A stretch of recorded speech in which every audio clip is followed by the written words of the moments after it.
My name is Jessica Rivera. I am from Tennessee, but I currently live and work in San Antonio, Texas.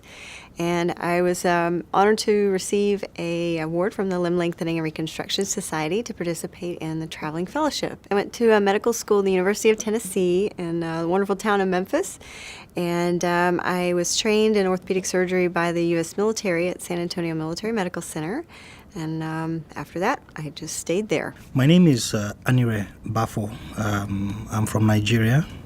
I practice in Benin City, which is in the southern part of Nigeria. So I had my undergraduate medical education at the University of Benin, and then I did my residency in orthopedics at the University of Benin Teaching Hospital, and that's where I work currently as a consultant orthopedic surgeon.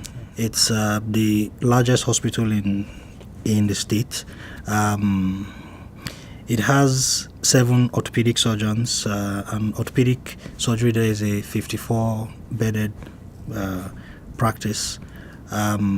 We are mostly general orthopedic surgeons, but each person has his own bias. My own bias is in pediatric orthopedics. What got me interested in orthopedics to begin with was some pediatric diseases and disorders and syndromes, and but on top of that, during my residency, I had a mentor named Joe Shu, who did a tremendous amount of work in post-traumatic limb reconstruction in our wounded warriors, and he helped me kind of connect those dots between my interest in pediatrics and interest in limb reconstruction. I would say I'm an engineer trapped in a doctor's body. Medicine was not my first choice when I was preparing to go into the university. I had always wanted to do engineering. And in my 5th year in medical school, I did my orthopedic rotations, and I saw the tools that the orthopedic surgeons used, and I decided orthopedic surgery was the closest thing to engineering in medicine, and so I decided to do orthopedic surgery. And deformity correction is, to me, it's more like building things, correcting what is not normal. I've definitely had a chance to think about, well, how do I want to approach my fellowship training in the fall, and how do I want to approach planning for cases, and I think I'm better prepared for that because of the Traveling Fellowship. All of my hosts have been extremely kind to me. I would in particular single out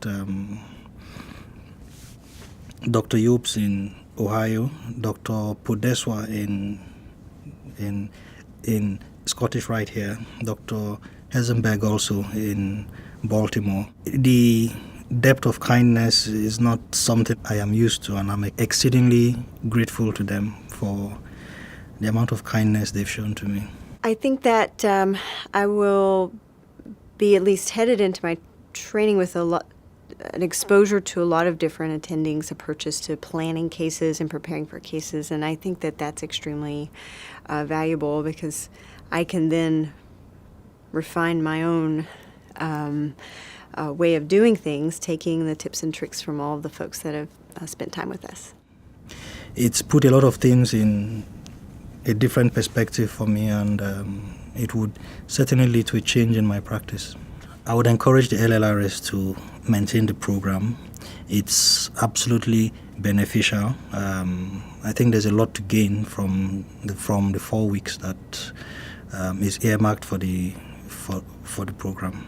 I definitely want the chance to say thank you to LLRS for being so supportive of young surgeons and helping us get these opportunities to take a field that is so interesting and yet so niched and really try to develop that as best as we can.